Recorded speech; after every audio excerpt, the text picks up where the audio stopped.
Hello viewers, আশা করি যে যেখানে আছেন সকলে ভালো আছেন, সুস্থ আছেন। আজ আমি দুধের ক্ষীর দিয়ে নারকেলের সাদা নাড়ু কিভাবে তৈরি করা যায় সেই রেসিপিটি আপনাদের সাথে শেয়ার করব। নারকেলের সাদা নাড়ু তৈরি করতে গেলে কতগুলো দিক খেয়াল রাখতে হবে। প্রথম হচ্ছে নারকেল সুন্দর করে কুড়িয়ে নিতে হবে যাতে কালো অংশটা না থাকে। দ্বিতীয়ত দুধের যে ক্ষীরটা তৈরি করতে হবে তার রঙটা ঠিক এরকম সাদা হতে হবে। দুধের ক্ষীরের কিছু অংশ আমি এই প্লেটে নিয়ে নিলাম। তবে ক্ষীরটা দেখতে হলুদ মনে হলেও ক্ষীরটা কিন্তু খুব সাদা। এটা রাতে লাইটের কারণে এরকম হয়েছে। এখন এর সাথে 1 টিস্পুন ঘি এবং 1 টেবিল স্পুন ময়দা দিয়ে ভালো করে এরকম খামি তৈরি করে নিলাম। অবশ্য 1 টিস্পুন চিনিও দিয়েছি।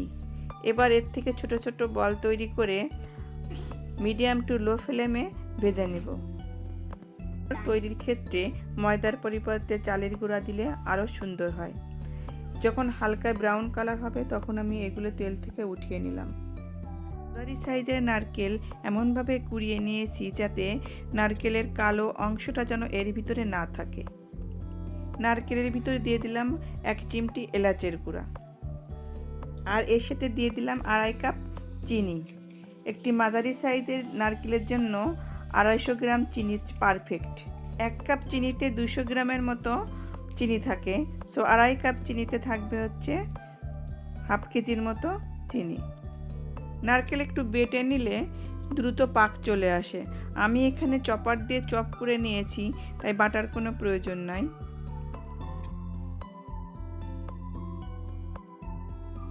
চুলার আঁচ আমি এখানে মিডিয়ামই রেখেছি। আমি যে পরিমাণে নারকেল নিয়েছি এই সম্পূর্ণ রান্নাটি অর্থাৎ পাক আসতে 20 থেকে 25 মিনিট টাইম লাগবে। মিডিয়াম ফ্লেমে এভাবে অনবরত নারকেল নাড়তে হবে, তা না হলে তলায় লেগে যেতে পারে। 15 মিনিট পর আমি এই নারকেলের ভিতর দিয়ে দেব 3 টেবিল স্পুনের মতো গুঁড়া দুধ।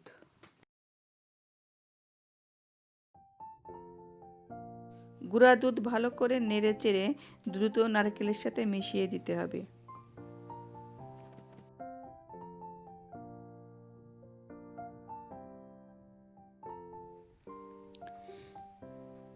গুঁড়া দুধটা দিলে দ্রুত নারকেলের নাড়ুতে পাক চলে আসে। অলরেডি 20 মিনিট পার হয়ে গেছে। এখন আমি একটু চেক করে দেখব নাড়ুতে পাক আসতে কত বাকি।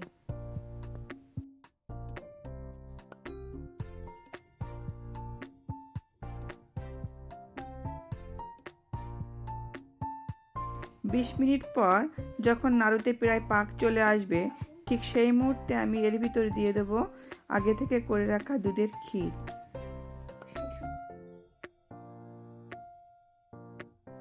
যতটুকু পাক আসতে বাকি আছে এই ক্ষীর দেওয়ার পর এখন দ্রুত নাড়ুতে পাক চলে আসবে।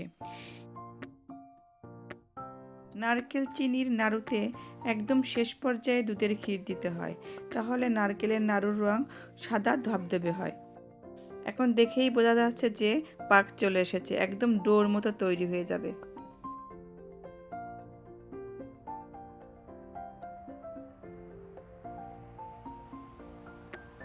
এবার চুলা থেকে নামিয়ে এর থেকে কিছু পরিমাণ একটি প্লেটের মধ্যে নিয়ে নেব আর বাকিটুকু ঢাকনা দিয়ে ঢেকে দেবো। তারপর এর ভিতর আগে থেকে ভেজে রাখা ক্ষীরের বলগুলি মিশিয়ে এখন নাড়ুর শেপ দিয়ে নেব। এই কাজটি খুব দ্রুত করতে হবে, তা না হলে ঝুরো ঝুরো হয়ে যাবে, তখন নাড়ুর শেপ দিতে কষ্ট হবে। এভাবে সব নাড়ুগুলি শেপ দিয়ে নিলাম। যদি নাড়ুর শেপ দিতে কষ্ট হয় তখন আবার এর ভিতর সামান্য জলের ছিটা দিয়ে আবার চুলায় দিলে এরকম সহজেই নাড়ুর শেপ দিয়ে নিতে পারবেন। এভাবে নাড়ু তৈরি করে বিভিন্ন পূজা পার্বণ কিংবা নতুন অতিথি আপ্যায়নও করতে পারেন। আশা করি ভিডিওটি আপনাদের ভালো লেগেছে। যদি ভালো লেগে থাকে তাহলে লাইক এবং শেয়ার দিয়ে আমার পাশে থাকবেন। যারা সাবস্ক্রাইব করে আমার পাশে আছেন তাদেরকে অসংখ্য ধন্যবাদ, আর যারা নতুন বন্ধু তাদেরকে সাবস্ক্রাইব করার অনুরোধ রইল। সম্পূর্ণ ভিডিওটি দেখার জন্য অসংখ্য ধন্যবাদ। আবার ফিরে আসব নতুন কোনো রেসিপি নিয়ে, নতুন কোনো ভিডিওতে আপনাদের মাঝে। আপনারা ভালো থাকুন, সুস্থ থাকুন। ধন্যবাদ।